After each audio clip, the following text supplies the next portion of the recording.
Adora and the Zion people. I one day. Man, young man, Ebuka can have first at the whole world. Other way we are quite sure I but you don't know why with a time. Yet I got time go to Gaffy. Yatago does up by. That's his only thing I know. Time now I got them no gain Ojan Kedia for Yambo Konya Mama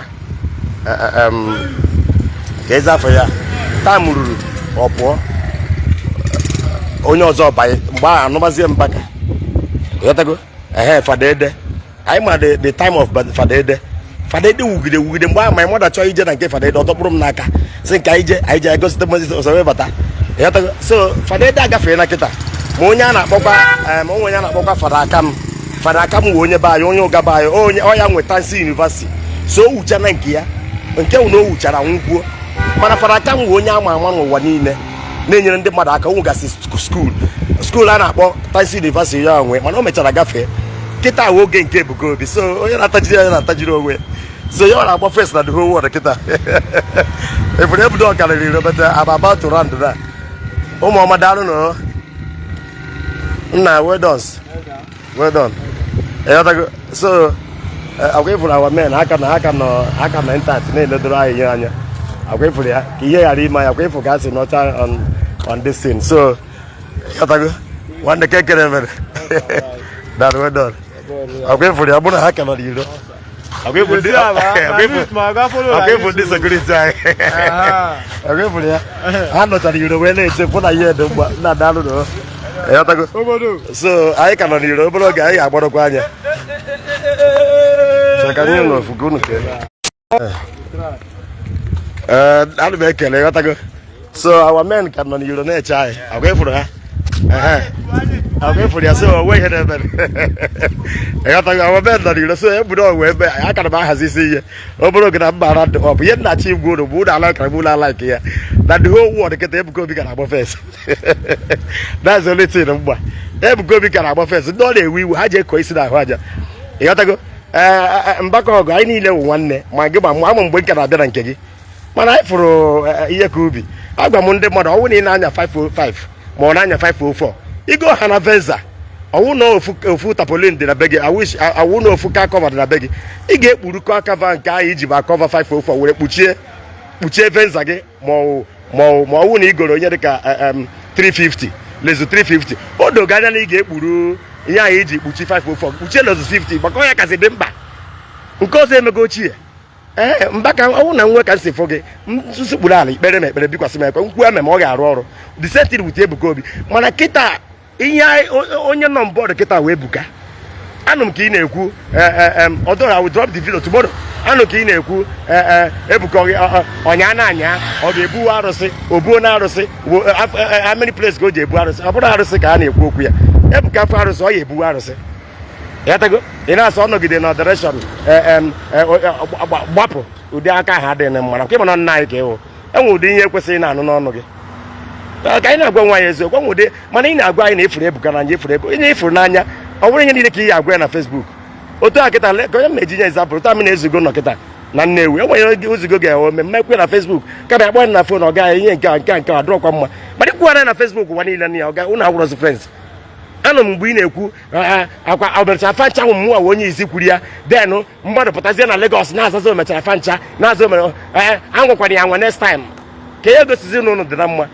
Ị na-ewe iwe na ọ bịara Enugu steeti ọ bịara afọ gị gịnị ọ dị na mma ụnụ anọ good time ọ bịara afọ gị ụmụ okwu a wụ ihe na-eme wecha ya iwe ịghọtago o wecha ya iwe ọ sị oke ka ọ nọrọ onwe ya na dị mana amara na onwe ka Catholic si eme ife and you know that ịghọtago o nwere ike ndị popu sị gị gwa ndị a agakwara na nke anyị ekwara ka Ebuka bịa nke onye a na-asị ekwara ka ọ bịa kwa ọ ga-anọrọ onwe ya.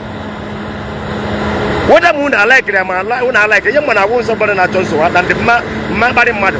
Mana ihe na chi go no ka abụọ. Ụgbọ bye bye. Ihe na chi go no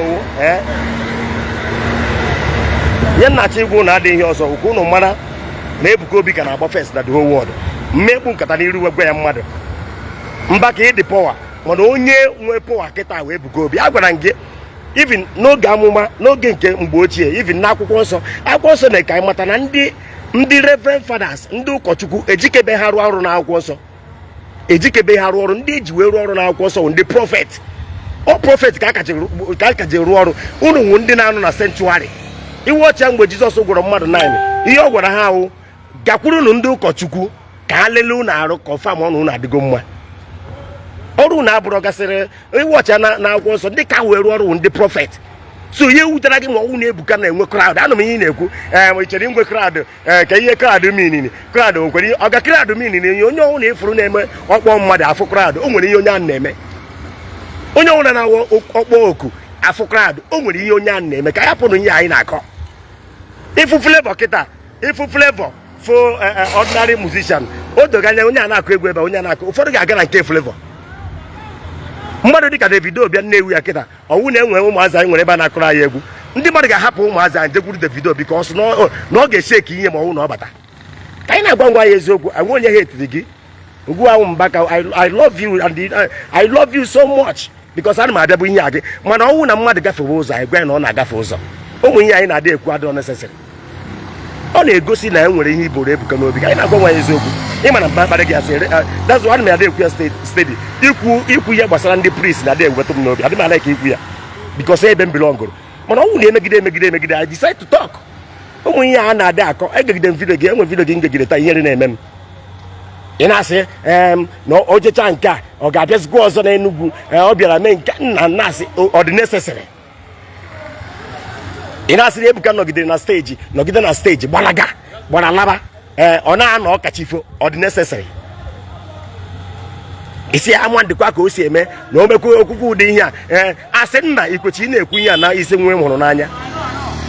Asị nna ikwesị ị na-ekwu ụdị ihe a na isi nwa hụrụ n'anya. Ka anyị na-agwa na nwaanyị eziokwu onwe onye a na ibe na-ese maka ọsọ ofu Chukwu ka anyị na-ekpere mana ihe m chọrọ ịgwa gị na Ebuka agafego gị just immediately ị mere ihe understand efu na ụmụ ihe a ga-apụ gị n'obi because ọ na-ekweta gị na onye a agafego na-eme ataisi ịnọ n'ọnụ ekwukaikwa ofu mana ịbata n'ime obi kịta decide as yes na nwa m nwụrụ Ebuka Obi na ọ karịgokwere m maka ekpere nna na ekpere nwa ya ka nwa eke ịghọta na-ekwu ekpere nna na ekpere nwa ya nwụrụ nwa ọ ma Ebuka ihe ọ na-agba first na the whole world n'idi ka mmegbu nkata n'iru wee gwa gị ya ha si na mmemme wee kparị gị I can never insult you. God knows that because enwe m reverend bem I can never insult you. Mana ihe na-achọ ịgwa gị eme elu maala Ebuka akago gị because ama m na mgbe ndị ọzọ na-ewu ha wuchara gafee ngwa bịa wube iwuchakwa ịgafee onye ọzọ Ebuka chi ọkụ kịta ị na-asị m na onwe ya dị ka krad minin ọ ga krad minin something mangoro ọnwụ na na-amị na ihe ada aja ya ife mangoro ọnwụ na na-enwe ife ọmịrị n'elu ada aja ya ife ọmangoro m ife ka a na-aja ife ọ na-efere crowd bịara ebe ahụ gosi na ha na-ediri ife ga-esi na ahụ onye zọpụta wee pụta obere Chukwu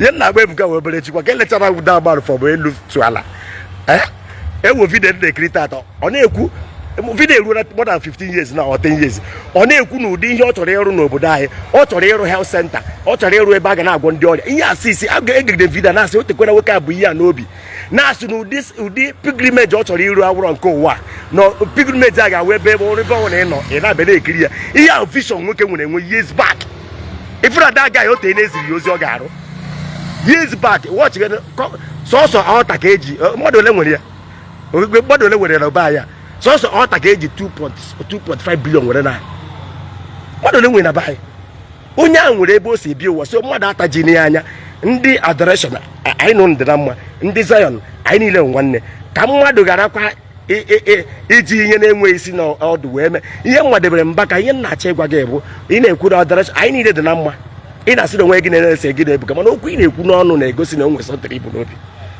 mụ na gị dị na mma ma I will never ask gị I will never insult you but ikwu okwu ichere ikwu okwu imechọkọtara n'ọnụ na mmadụ ka ị na-agwakwa ị na-asị na ọ bịara afọ gị mgbe ọ bịara Enugu steeti o kwesịrị ịbịa afọ gị normally asị nna mana ọ ihe mere ede ji benwe ụmụ ihe anyị kwugasị mgbe ahụ ọ fụchara fancha tekwe n'oke a ijiri microphone nchọ mmemme microphone ahụ imeji wuzi microphone ahụ ọkwa mmadụ ka a na-agwa onye gwachara ụdị ihe obi adị ya mma let's say the truth enwe onye nna eme ya mana onye fụ eziokwu okwuo Yotago onye fu eziokwu omegin okwu ka ndụ anyị wee nwee ike dere. Yotago anyị niile ngwa na onye ti na nkewa. Ifuru ihe na-ekwu Ebuka ọnya na anya ole ka ọ nọgoro na apostolic obu arụsị ole ka o jegoro buru obu na arụsị enwe ihe ga-ebe nke anyị si apụtasị. Onye nwe na-agwa anyị na ifuru n'anya cheke eni ya nwa furu nna ya n'anya ma agwa ya ụdị okwu a. Nwa furu nna ya n'anya onye ahụ ị na-agwakwa n'okwu anyị ịnụ na ka o kwuru ka ma ofu mkpụrụ. Onye ahụ ị na-agwa ya niile ahụ obere Chukwu Evangelist Ebuka Obi ịnụ na ka ọ gwara gị ofu mkpụrụ. Just na ọ nọ n'Enugu na-asị ka onye nwoke mmadụ nọ na-edisaịdị ka agwa ya onye kpọchiri geeti. Isi na oge ka a na-agwa ịnụ ka ọ kpọrọ gị afa. Isi na oge ka ọ na-agwa ịnụ ka ọ kpọrọ gị afa. Nna anyị Mbaka akwado nna m ukwu ka ewu agwa gị na mma akparị gị mana ị na-emefe ị na-emefe ụmụ ihe anyị na-adị ekwu na ihe a ka m gwakwu na eziokwu weda ma iwu priest o ma iwu fada ma iwu pastọ onye ọnwụ na iduhiere o wee pụọ na onye ọnwụ na Chineke kụtara onwe ya iwee uwe maka ife ikwu n'ọnụ mee onye ahụ pụọ n'okwukwe ọ ga-eruo n'eluigwe ihe aza unu ama na ọtụtụ ihe ahụ na-eme na Facebook ihe ahụ na-ekwu lee na Afro ka Mathias na-akọzi ihe jiri ọnụ imegidekwa kpọọ Mathias afa dos ka iwee fụ na iprove point. O nwere ihe mmadụ ga-ekwugide ihere onye a mere yes ka iwee fụ na iprove point. O nwere ka ọ dị o nwere ihe niile a o nwere ndị ọnwụ na anyị ji maka ihe a ka m gwa gị eziokwu ihe ahụ unu na-ekwu na Facebook ma nke anyị kwuru ikpeazụ onwego ndị ji adapụ n'okwukwe na ndị onye ọ na-gaza aza maka anyị bi na akwụkwọ nsọ siri onye ọnwụ ga-eme ka ndị dị otu a dapụ n'okwukwe ma o mee ihe kwesịrị ime na ọ kara onye a mma na ekedere okwute n'azụ onye ọnwụ na nke esi n'aka ya were na nwa nke mmadụ nye na ọ karịa mma na ekedere okwute n'azụ tụ ya n'ime mmiri ka ọ na-ịma na okwu anyị na-ekwugasị na okwu anyị na-ekwu dịka gị na-ebuka onwe ihe na-esere unu ka m gwa gị enwego ndị si na-edapụ n'okwukwe so na ntaramahụhụ dịkwara onye dị otu a. Fada adịghị amacha ihe niile pastọ adịghị amacha ihe niile mmụọ na ebe amachaghị ihe that's why ọ ji awụ ikwuo nke na-awụ ya anyị direct agị ụfọdụ ga-asị kịta onye ka e wee direct ka m gwa gị onyinye dị iche iche enwe ndị e nyere onye ikpe udo nwee ndị o nyere onyinye sọsọ amụ ha ga-amụ isoro ha mụọ amụ nwee ndị o nyere onyinye ha kwuo ha n'okwu ihe niile a na-ekpesi ise nwere ike ekpe na-efo ya eze abịa arata ya ọnụ obie.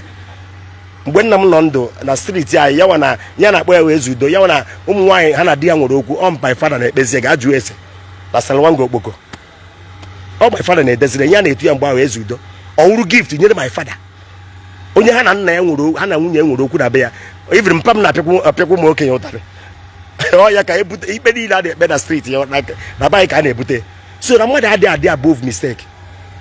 So ife nna-achọ ịgwa gị hapụ ihe niile anyị na-eme Ebuka ị na-agwa ya enweghị ihe ọ gwara gị enweghị ịnụ n'ọnụ Ebuka ọ sị na onye a ka ọ na-agwa ihe ọ na-ekwu debe ewu si gwa ya onye na ọda si bịa kpochie geeti isi na oge ka a na-agwa nna ya kwụsị na-eche eki ya ana m asa dịrị Ebuka mụ na Ebuka na-akpa na fon amara m onye sọsọ ebe a na-afụ gebe na telivishọn ka m na-afụ ya mana ile m anya nwụ na ome ya dị m mma nwere ya as my spiritual father na dị mma young mmadụ apology wee gwa na Ebuka was my spiritual father onye ọ chọrọ Ebuka okwu achọghị m okwu ya na-agwa opio ya wuru m ihe arụ na otu anọ kịta ọ ntaramahụhụ although na I know what it takes mmadụ dị ndị ama egowu m I told you people na onye ọgọ mmụọ kpọrọ m sị m na m kwụsịzi na-ekwu maka Christian na m bịa ka m na-negotiate ka mmanụ ego ụlọ ga na-akwụ m si ya go to hell with your money ego ole ka ihe enye m ihe a nne nwere si ya go to hell with your money. So ọ kara m mma na nwụrụ anwụ da na m kwuchere Ebuka echi niile maka enyo nna anyị ihu n'azụ fụ na ise go send agwa gị ya wụrụ m ihe arụ ya wụrụ m ntaramahụhụ nyere m na nnọkọta echi niile kwuje Ebuka Obi ahụ fụ n'obere Chukwu even ngụ ahụ Mbaka ọgụ mmekwujọkwa gị echi because ama m you are a man of God nwere ọnwụ na a man of God kwubezie pụba out of ihe a I correct ya mana ọ dị m surprise ihe ị na-eme mana mmadụ ga-correct gị maka Sọl na David o mekwere na ndụ a ihe niile ndị na-akwụkwọ nsọ ga-emeziri ya onye akwụkwọ nsọ gwara anyị Sọl na David o mere na ndụ ha gị ka David meziri Sọl o ji achụ ya ka ogbo ọ na-adị m surprise maka okwu ọnụ Chineke ga-emezurịrị whether you like it or not ọ dị ka nke Mathias na-eme ọ dị na akwụkwọ nsọ n'oge na-ete aka na ndị dị otu a ga-apụta kwutọba afa Kraịst ọnọdụrọ ederi ya ede kwesịrị ọ ga-emezurịrị ọ kwesịrị ime. So ife na-ekwu bụ onye emejọrọ ya gbaghara ka anyị wee n'ofu obi na-aga. Ejego m adoration nke Enugu fukwa Ebuka Obi Zion ka na-egebe mana ana m efole na night of this thing nke a na-eme by 11 o'clock. Ana m efole ịghọtago anyị niile nwanne mana onye mmejọ agwa anyị na o mejọrọ anụ ka ị na-ekwu onye na-ekwukwa ya chere uche ya dịkwa maka kọs ihe mana mma akparị ga-akparị mana mmadụ nọkịta kọs onye mana onwe ife o mere gị kọs ama arụ ọrụ mụnwa ana m anọkịta kọs mmadụ bikọs kọs ọ gị is a deadly one. Ana m akọs mmadụ bifo kọs ọ gị mana imegidego m ihe na-emezi m ya ka nwa anwụọ maka anụ ka ị na-ekwu onye na-ekwu okwu dịkwa aka afọ maka kọs ịma kọs m bikọs akparịrọ gị ihe nna nye gị ka o zugozienu anyị na-elegara gị anya asị nna anyị ukwu ozugozie nke normally ana m ekwu ya ọwụ ha na gị na-ebuka gị dị good time o kwesịrị ọ na-abịa Lagos ọgwa gị asị nna ya ukwu mana nwoke ele n'anya onye ma nke ọ ya agwụ kịta ọhụrụkwa akpọchi ebe amụnwa akpọpe onye ma nke ọ ga-ekwu nwoke mmadụ n'ezi onwe ya chọọ ka o mere onwe ya ihe lakwara onwe ya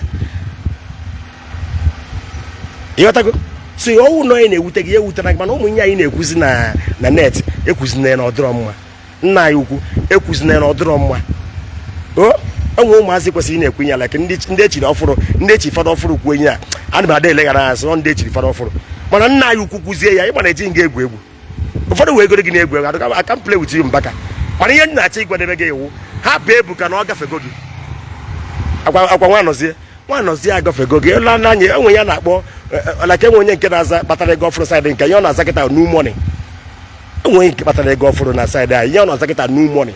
So Ebuka Obi wu new power ike ọfụrụ ọ na iti ihe aka ọ dajie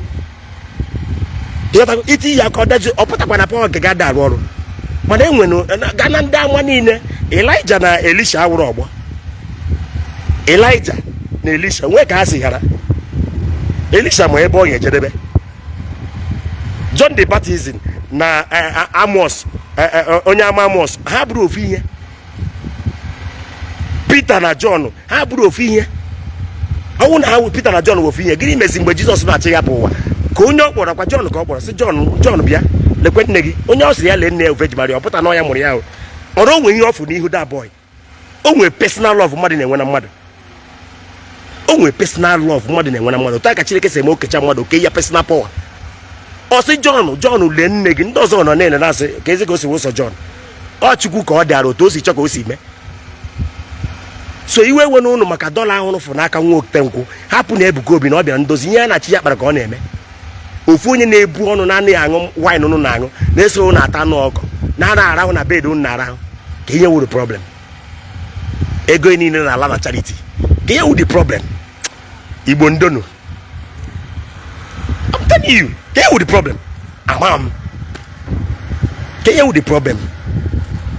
So onye nna-achọ ịgwa ndị niile na-awọchị m obi akụkwara ụnụ mmiri na ọsị na ike na ime Chukwu maka ndị mmadụ ọnwụ na ihe emebeghị m ọnwụ na o mere mee ma onye nke m o mere mee ma onye nke m achọrọ ime ọpụreshọn gbawara ya n'afọ na ịma na-akọta testimony ụfọdụ na-asị testimony adị ndị na-aka ewu isi adịghị ha mma imepe ọnụ na-asị ka ihe Chukwu na-eme Chukwu nwe ọrụ ọ na-arụ ụfọdụ na-asị testimony ọ ga testimony dị onye nke m ka agapụ ịkpọ ya afa arụ m appendix gbawara ya n'afọ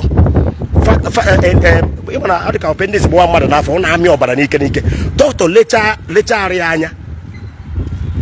anya si my mother si ga gotere ya blood my mother si ebe ka na-afụ blood n'abalị achọrọ blood na hospital and need afro blood akụkụ m aka before achọrọ blood na hospital and need afro blood mgbe anyị jekwu dọkịta si ya biko onwe ebe a ga-akpọ dọkịta kpọọ ihe niile o nwere ndị ọya niile na-ere blood n'obo maka appendix gbara ya n'afọ asa ọ na-egbu ma mmadụ ịma na emegidere ihe a n'owe my mother lose hope mgbe m kapere mpenu my mother lose hope my mother nọkịtasị ya ka o nwere iche dị ndụ ana m agwa ụnụ mmadụ anwekwara nmasị ụnụ na-enwe Chukwu dị onye na-ekwu ya eri na ndị isi adịghị ya mma ka mmadụ ghara ịrafụ gị na okwukwe gị ma mmadụ agbara ọsọ gaa enwe ụlọ ụka dị ebe ahụ owewu na akpụrụ nna anyị dị asọ ebe ahụ na groto ya na agwa a living testimony God be my witness owewu na ebe ahụ na akpụrụ groto nna anyị dị asọ Virgin Maria ma mmadụ jere ebe a sị ya nna anyị dị asọ nwa m nwoke a na-achọkwa nwa m obere nwa m na ọnwụ na ịma na ọgụ awụ nna anyị dasọ afọ buru Jesu Kristi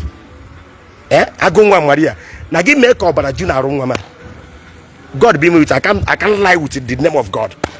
You man, my mother kpuchara ya bere akwa becha akwa jekwuru doctor si ya doctor continue mee nwa m operation. Doctor si mma me isi awadịkwa gị mee operation onye na-agwa gị na blood adị na gị ti ya blood ka ọ ga-wee mechaa operation ọbara nke ga-agbapụ ka onwe nke dị ya n'ahụ. Mma anyị si doctor ga mee operation na ma agwago gị ga mee operation. Doctor gwa ndị nọọsụ si ya nwaanyị enyekarịra m nsogbu biko nụ ọ sị na onwe ebe o jere kpee ekpere chekgoro m blood a mara afa. Ana m agwa unu the living testimony.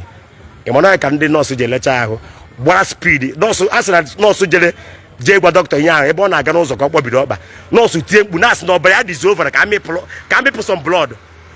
Ya na agwa unu before God and man. Nọọsụ na-asị ga-agwa dọkịta si ya na echeki blood ya na blood ya dịzi over. Onye na-agwa gị na blood adịghị n'ahụ maka appendix gbawara n'afọ.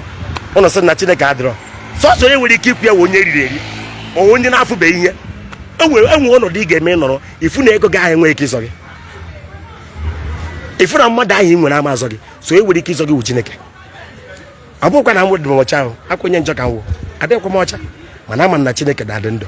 So ife nna achọ ịgwa nna anyị ukwu Mbaka biko ozigozie ọgụgụ na Ebuka mejọrọ gị gbagharaba mana echekara m ihu cheki ya azụ afụ m ebe o mejọrọ ịghọtago maka the more ị na-ekwu ihe a the more ka ụfọdụ na-apụ n'okwukwe na the God will never be happy with us. Maka onye ọnwụna mere ka mmadụ si n'okwukwe dapụ o kwetara m ahụ dị arịa ka nsị ka m gwa gị I still love you Mbaka. Ọ nna m ukwu ka ịhụ I know you before Ebuka Obi mana ihe nna-achọ isi gị hụ gharabazie hapụ ihe taa n'abalị ka awụrụ anwụnta wee na-agwakwa ụmụnne m ndị ọzọ si ejikwara maka ihe a ka unu dapụ n'okwukwe kwụsie na ike ebe unu kwu mana ihe na-ekwu bụ ekpọtagoro m by 12 o'clock mma gwakwa gị ya na Ebuka Obi wụ nọmba 1 kịta ya na-agba fes so ọnwụ na ọ na-ewe gị iwe ewezina ya iwe ka ọ ghara ịda ata gị ahụ ka ọ ghara ị na-egbochi gị biznes gị ị na-eme ọma na-agazi aga ebe ị na-ero jiri nwoke ịma na onwe ihe ọ na-azọ na ego niile na-alakwa na charity. Aka nọ n'iro by this time na ihe street right ka nọ na aka nọ n'iro uche ndị sekuriti m na-eche m nche ebe a ịghọtago. So obere oge ahụ be going back mana ihe na-achọ igwu n'ụwụ hapụ na onye anọ ya na-agba fest na the whole world. Akwa obere chukwu ọfụcha fancha o mechara fancha ọhụchara fancha obere chukwu m Evangelist Ebuka Obi ya na-agba fest kịta. So Mbaka nke ahụ ewe na gị iwe anyị niile mana ọ ya na-agba fest so iwuo na mgbe ị ga-ewu nyekwa efe. Ebuka ya kịta nwekwere mgbe ọ ga-ewugide nyekwa efe nke ahụ iwu ndị ọzọ pụtakwa gbara for now in the whole world gaga ibe tie ya gwa m onye ke ka ọgbakọrọ ọ na-asị Igbo ka ọgbakọrọ ọ na-asị bịa ebe a ka ọgbakọrọ na-asị gị kọba ihe ọgbakọrọ o si na ọgbakọrọ ogboro Igbo na aja ọwụ na ogboro Igbo na ka ihe a na-akpọ na rọgụ ụfọdụ ama ekwu ya ma ọ bezi n'obodo oyibo ọ nọ sị mba ọ ndị ahụ ebe a ka Chukwu nọ maka unu na-erike akpụ biko ka emesịa anụ ka m randụ ọpụ uche ya kwefu na ka agapụ isi ịma adịba ala ka igosi ihe ebudara adị ala ka igosi ihe maka adịba ebu ụkọ na Chukwu na-ebere onwe ya adọdị ụkọ maka omume eluigwe Chineke sị m na sọt ka agapụ ikwu ya na-ekwu mana ibe ọnwere na gbana Chineke na-adị ndụ ịghọtago gbana Chineke na-adị ndụ hapụ ndị na-aga ebu ekwu ikpe uru adịrọ na ya a sị Chineke enyekwara m ego wụ na-eri ọbara na-agba m n'eze ọ arụ ka ọ na nwoke na-ata anụ ma nwaanyị na-ata anụ ọbara na-agba n'eze arụ ka so ana m asị ka peace renụ ịghọtago peace ga-erenụ onye fụ nwanne ya mara nwanne Mbaka efu Ebuka ma nọ nwa iko Ebuka efu Mbaka ma nọ nna ukwu ka ọ ịghọtago ọ na-awụ onye zulie nwa ya kazie iwe na-ewe ya iwe kwesịrị iwe gị ịzụta nwa gị ka gị ị ga-ekele esi ya nna all my product ebe ọ na-aga esi ndị mmadụ lekwe nwa all my product otu Ebuka si eme everyday ọ chọọ ikwu ọ na-akpọ Reverend nke m dịrị na ọ ya gwara ya akwakwara iko emekwara nke gị akwakwara iko eyuzikwere nwaanyị until marry apụkwara na Catholic everyday a na-akpụ demand n'ọnụ na-achị gwa m na ọnwụ na nwoke anọ na pọgatara o jebe eluigwe banye na Ebuka kwugide ndị mozi ga-asị Chineke o rukwere mgbe nwoke a ga-abata soro anyị nwere aṅụrị n'eluigwe na-agwụrụ ihe na-anọwụ n'aka ịdị ọcha dị ikwu eziokwu maka agbaba ihe eziokwu megoro ụwa eziokwu emere na ọtụtụ ihe ebe ọ na nnọkịta nna aga kịta ebudo na onye amị na ụga ebe ọ na mpụta kịta na-ekpe ikpe mpụtara mkpecha nke m asị na otu nke ọ dị na onye a dị eti na-ewepụ o kwesịrị isi otu adị na ndụ gị. So Mbaka gị na Ebuka dị na mma n'ofu ihe ka anyị na-efu Chukwu ka a na-ekpere ọkwa ma ọkụka ọ gafego ịghọta akwa Ebuka Obi ọ gafego ọ nọ na sky onye ka nsị ka ngwa ụlọ ka udochi ya onye fụ nwanne ya ma nwanne aka nwanne ụlọ ebudo ntị onye amị na ụga nwa gụọta ọmụ na-ekpecha let love let peace reign, let love reign. Ngwani ya gaziere unu onye ọ na-agechara meseji ma ga-etete n'udo rahụ n'udo ime nwe nsogbu echi niile ị ga-afụ ka ya si ga azụla shọpụ gị ogwe gwuchara nwa oyi maka Ebuka ha agba bụkara ha ndụ